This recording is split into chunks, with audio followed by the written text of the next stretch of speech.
はい、こんにちは。今日はね、ガレージハウスやっていきたいと思います。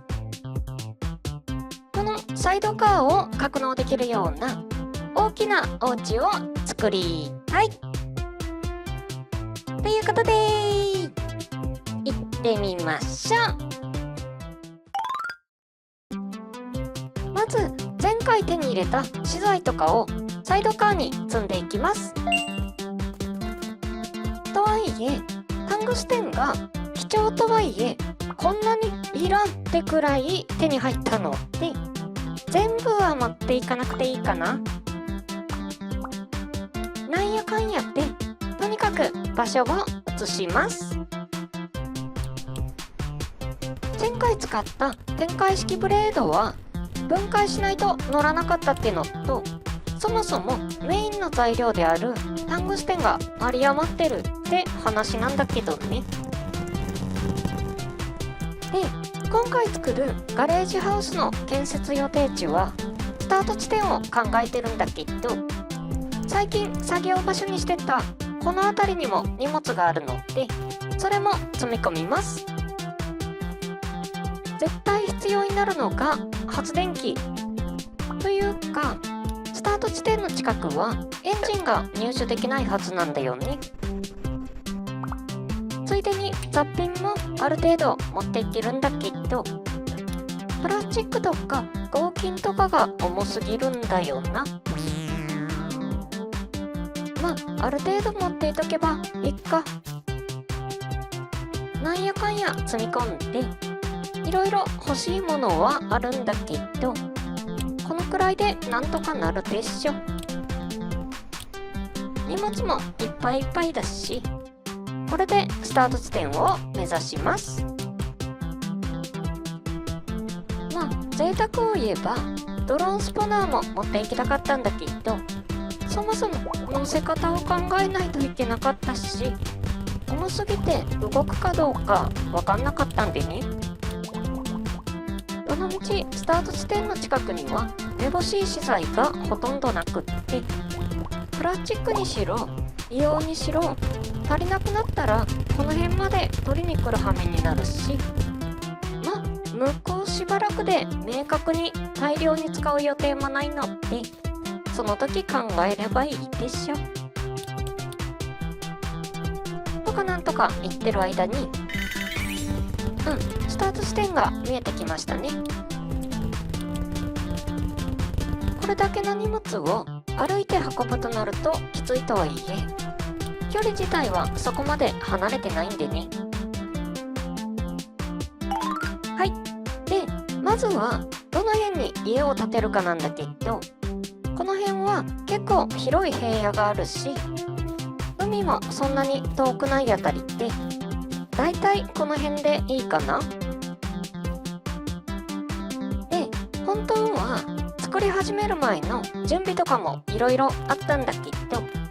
その辺は一遍置いといて、実際に作りながらお話ししていきましょう。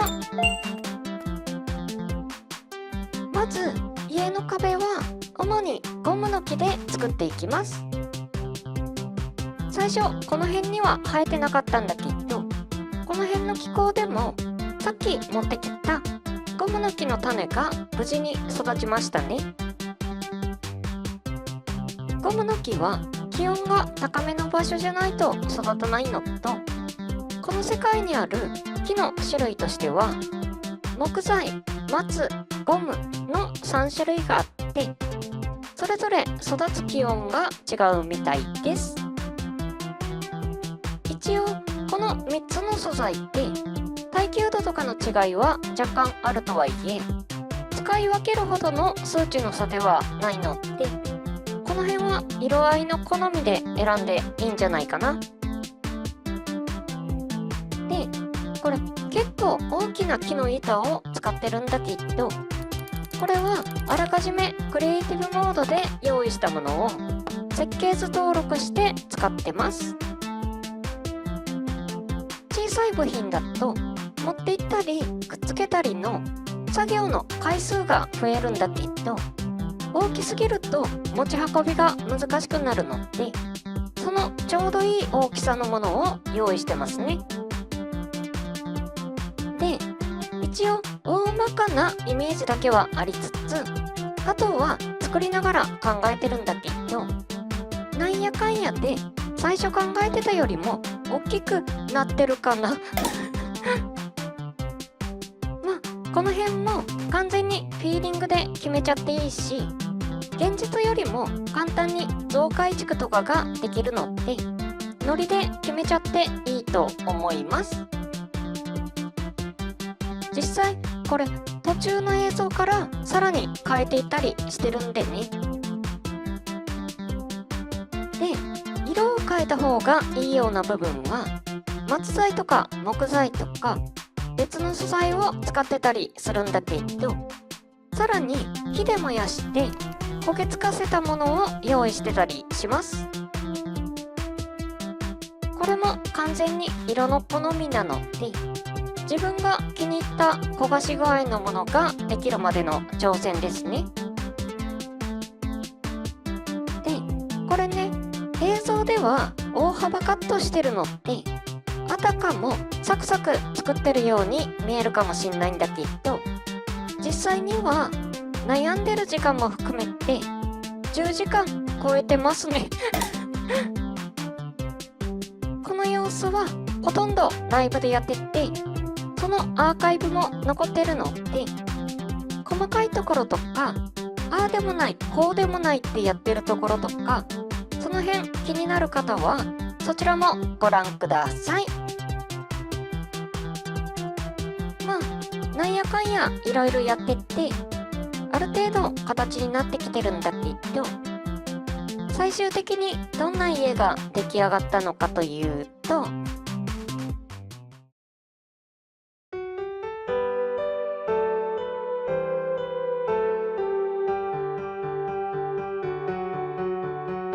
んということでしょう。さまざまな木材を使った鮮やかな色彩、職人の息遣いまで感じられるガレージハウスが完成しました。周囲の木々がまるで緑の壁となり、自然に包まれながら作業できる至福の環境。広々と伸びる黒いルーフは強い日差しを柔らかく遮り、作業スペース全体に落ち着いた影を作ります。開放的なウッドデッキは日向ぼっこに最適。くつろぎの時間を与えてくれます。玄関口の電源パネルは部屋の電気をつけることができます。これで夜も安心ですね。家の内部の棚にはよく使う道具が一目でわかるよう配置され、貴重品や鑑賞用の品などを並べることができます。壁を見上げたところには神棚。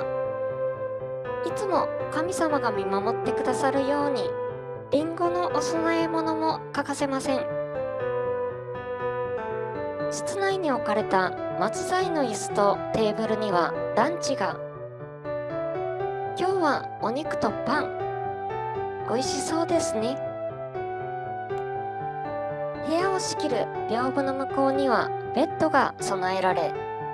開放的な家の中でもプライベートなひとときを過ごすことができます。朝は窓からの光で目覚めることができるでしょう。家の反対側に設置されているのは屋上に続く階段。それを登った先はまるで自分だけの展望台。周囲を見渡せば四方に広がる緑の木々と空の青さが一望できます。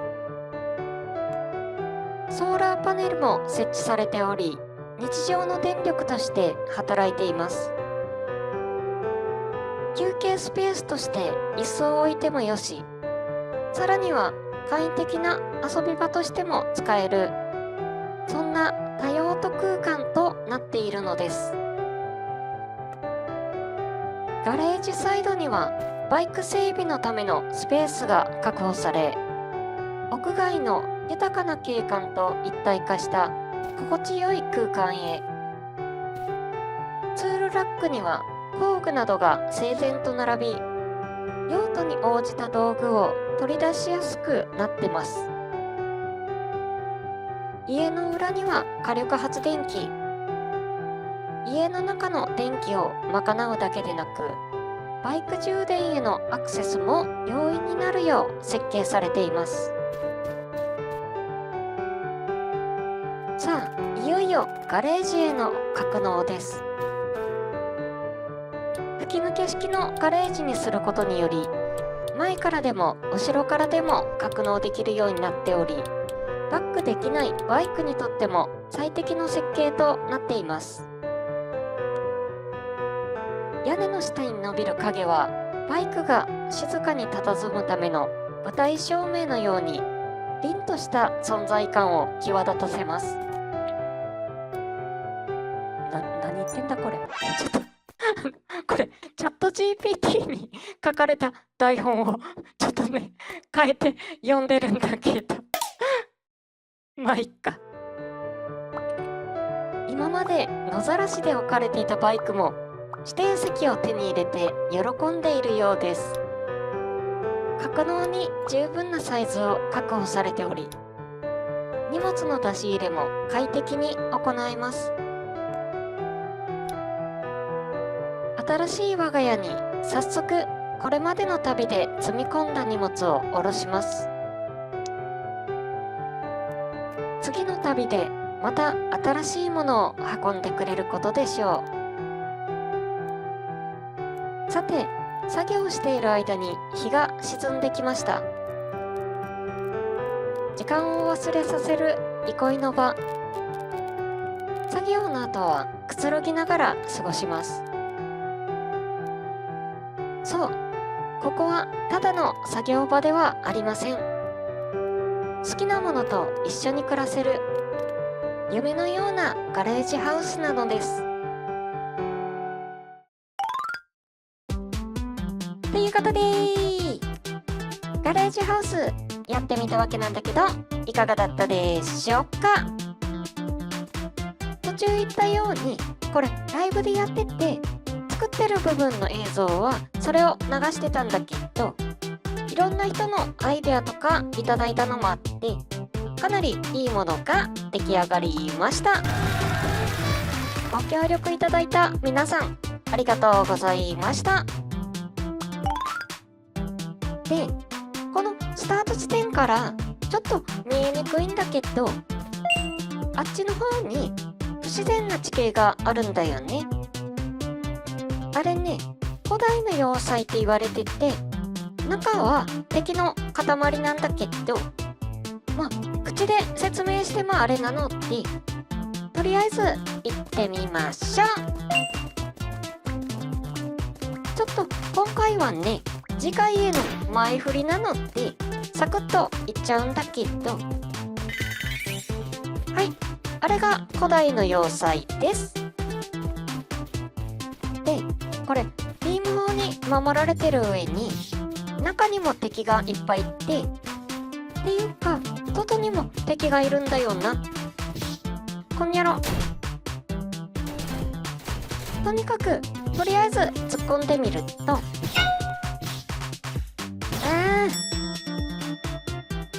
はい、こんな風にサクッとやられちゃいます。で、この世界ではやられるとこの古代の蘇生装置の場所に復活するんだけど、こいつを持っていけば何回でも復活できるんじゃね。ということで、次回は古代の蘇生装置やっていきたいと思います。はい、じゃあ今日はこの辺でバイバーイ。